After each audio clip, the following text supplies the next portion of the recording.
സ്ഥിരം പ്രേക്ഷകർക്കൊക്കെ മനസ്സിൽ വരുന്ന നമ്മുടെ സാം കുട്ടനാണ് ടോപ്പ് സിംഗറുടെ സൈഡിൽ നിന്ന് വരുന്നത്. ഒപ്പം സ്വാഗതം ചെയ്യാം നിസരി.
ടോപ്പ് സിംഗറിൽ നിന്ന് സാംകുട്ടനും നമ്മുടെ മ്യൂസിക്കൽ വൈഫിൽ നിന്ന് നിസരിയും വന്ന് കസറി.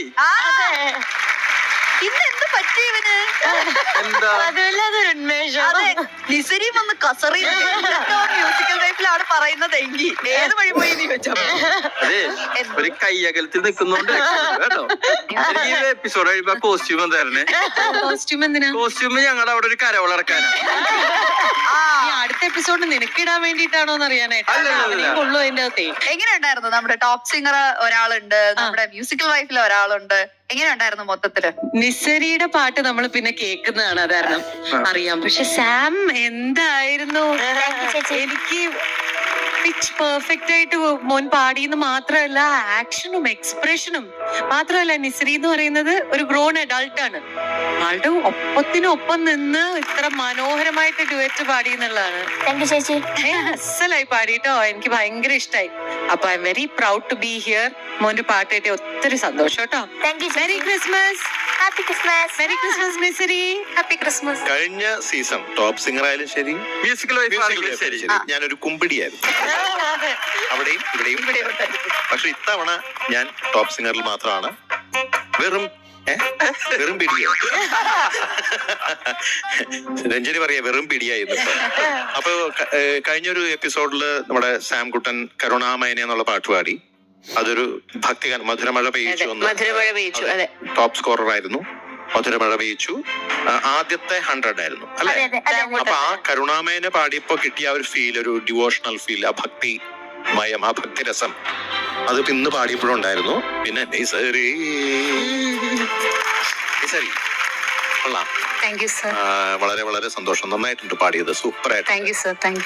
Very good. മത്സേട്ടാ, എന്തായാലും നമ്മള് ക്രിസ്മസ് ഗിഫ്റ്റ് ആയിട്ട് ഇപ്പൊ ഒന്നും നമ്മളിപ്പോ കൊടുത്തില്ലല്ലോ. അപ്പൊ ഒരു വിഷ് ആയിട്ട് കൊടുത്താലും ഇപ്പൊ പുതിയ വർഷം വരുവാണ്. രണ്ടുപേരും ഇപ്പൊ റിയാലിറ്റി ഷോയിൽ വന്ന് ജനഹൃദയങ്ങൾ കീഴടക്കിക്കൊണ്ടിരിക്കുവാണ്. അപ്പൊ രണ്ടുപേർക്കും ഒരു വിഷ്. സാമിന് ഈ ക്രിസ്മസ് മുതൽ അടുത്ത ക്രിസ്മസിനുള്ളിൽ പല ആൽബങ്ങളിൽ പാടാനുള്ള അവസരം ഉണ്ടാവട്ടെ, സിനിമയിൽ പാടാനുള്ള അവസരം ഉണ്ടാവട്ടെ.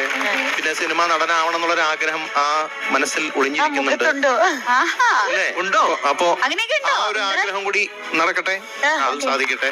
നിസരിയുടെ സ്വപ്നങ്ങളെല്ലാം സാക്ഷാത്കരിക്കാൻ സാധിക്കട്ടെ ഈ ക്രിസ്മസ് മുതൽ അടുത്ത ക്രിസ്മസിനുള്ളിൽ. പിന്നെ അടുത്ത ക്രിസ്മസ് കഴിയുമ്പോ ആ സമയത്ത് ഞാൻ പറയാം. അപ്പൊ എന്തായാലും നിസരിക്കും അനേകം സിനിമകളിൽ പാടാൻ സാധിക്കട്ടെ, ഇതുപോലെ ആൽബങ്ങളിൽ പാടാൻ സാധിക്കട്ടെ. കുടുംബത്തിൽ ശാന്തിയും സമാധാനം ഐശ്വര്യവും എല്ലാം ഉണ്ടാവട്ടെ.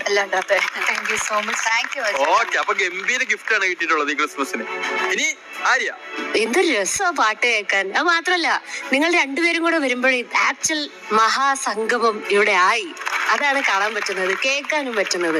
മൊത്തത്തിലൊരു ഭയങ്കര ക്രിസ്മസ് വൈബ് എനിക്ക് കിട്ടി ഇവിടെ ഇരുന്നിട്ട് കേട്ടോ. ഭയങ്കര രസം. ഞാൻ ആദ്യമായിട്ടാണ് ഇങ്ങനെ ഒരു ക്രിസ്മസ് എക്സ്പീരിയൻസ് ചെയ്യുന്നത്. ഇതെന്റെ ഫസ്റ്റ് എക്സ്പീരിയൻസ് ആണ്. രണ്ടുപേരും എന്റെ ക്രിസ്മസ് ബ്യൂട്ടിഫുൾ ആക്കി ഈ പാട്ട് പാടിയിട്ട്. ഓക്കെ, അതിമനോഹരം. Thank you sir. നിങ്ങൾ രണ്ടുപേരും പാടിയത് ഉഗ്രനായിട്ട്. Thank you. എനിക്ക് പാട്ട് നിങ്ങൾ രണ്ടുപേരും വന്ന് നിൽക്കണ കണ്ടപ്പോ ഒത്തിരി ടെൻഷൻ ഉണ്ടായിരുന്നു. കാരണം അവർക്ക് വേണ്ടി ഉണ്ടാക്കിയിട്ടുള്ള ഒരു കൊച്ചിനും ഒരു അമ്മയ്ക്കും പാടാനുള്ള പാട്ട് കമ്പോസ് ചെയ്തിട്ടുണ്ടെങ്കിൽ അത് അവർക്ക് പാടാൻ പറ്റും അവരുടെ കംഫർട്ടബിൾ പിച്ചില്. ഇത് ഒരു ഓൾറെഡി ഹിറ്റായിട്ടുള്ള ഒരു പാട്ട്, ഒരു സോളോ സോങ്. ശ്യാമിനെയാണ് ഞാൻ ശരിക്കും പറഞ്ഞ ടെൻഷനായത്. കാരണം ശ്യാമിന്റെ പിച്ചിൽ പാടി കഴിഞ്ഞു കഴിഞ്ഞാൽ മറ്റേ ആൾക്ക് പാടാൻ പറ്റൂല. നിസരിയുടെ പിച്ചിൽ പാടിക്കഴിഞ്ഞാൽ ശ്യാമിന് പാടാൻ പറ്റൂല. അപ്പൊ അങ്ങനെ ഒരു കോംപ്ലിക്കേഷൻ ഉണ്ടായിരുന്നു ഇതിൽ, നിങ്ങൾക്ക് അറിയും. പക്ഷെ അവര് രണ്ടുപേരും അത് നമ്മളെ അറിയിച്ചില്ല. എന്തൊരു മനോഹരമായിട്ടാണ് പാടിയത്. അപ്പൊ ശ്യാംകുട്ടൻ, എന്താ സാർ? നിങ്ങൾ രണ്ടുപേരൊക്കെ ആൽബത്തിലൊക്കെ പാടി വന്നിട്ടുണ്ട്. ആൽബത്തിലല്ല, നിങ്ങളൊക്കെ സിനിമയിലും പാടും ഉറപ്പായിട്ടും. ഞാൻ 2026 ഉറപ്പിച്ച് പറയില്ല, 26 അല്ലെങ്കിൽ 27 അതിനുള്ളിൽ നിങ്ങൾ രണ്ടുപേരും പാടിയിരിക്കും. This is my gift. ക്രിസ്മസിന് പറഞ്ഞതല്ലേ, അപ്പൊ എന്തായാലും നടക്കും. അപ്പൊ എന്തായാലും സാംകുട്ട, നിസരി, ക്രിസ്മസ് ആയിട്ട് നമുക്ക് നല്ല വിഷ് കിട്ടി, ഗിഫ്റ്റ് ആയിട്ട് അവരുടെ വാക്കുകൾ കിട്ടി. അപ്പൊ എന്താണ് പറയാനുള്ളത് ഇന്നത്തെ എപ്പിസോഡിൽ? നമ്മുടെ പ്രേക്ഷകരോട് എന്താണ് പറയാനുള്ളത്? ഇതിൽ കൂടുതൽ എന്താ വേണ്ടേ? എല്ലാ വിഷുവായി. പിന്നെ അതുപോലെ തന്നെ ഇത്രയും വലിയൊരു ഫ്ലോറിൽ ഞാൻ ടിവിയിലൊക്കെ കണ്ടിട്ടുണ്ട് ക്രിസ്മസ് പ്രോഗ്രാം ഒക്കെ നടക്കുന്നത്. അപ്പൊ പിന്നെ എനിക്ക് ഈ വർഷം ഇത്രയും നല്ലൊരു ഓപ്പർച്യൂണിറ്റി കിട്ടിയതിൽ ഒരു സെലിബ്രേഷൻ കിട്ടി. ഒത്തിരി സന്തോഷം. പറഞ്ഞോ. എനിക്ക് ഭയങ്കര സന്തോഷമാണ്. കാരണം നിസരി ചേച്ചിയുടെ ഒപ്പം പാടാൻ പറ്റിയത്. ഞാൻ ആദ്യമായിട്ടാണ് ഇത്രയും വലിയ ചേച്ചിയുടെ അടുത്ത് പാടുന്നത്. ടെൻഷൻ ഉണ്ടായിരുന്നു എങ്ങനെയാവോ. ഇവിടുത്തെ ഏറ്റവും വലിയ ചേട്ടൻ സാംകുട്ടനാണ്. മനസ്സിലായില്ലേ ചേച്ചിമാരുടെ ഒപ്പം പാടാൻ പറ്റുമെന്ന്. അതെ. ഇനിയും ഇഷ്ടം പോലെ പാടിക്കോ. Okay, merry Christmas. Merry Christmas രണ്ടുപേർ. Bye bye. ബൈ. ബൈ.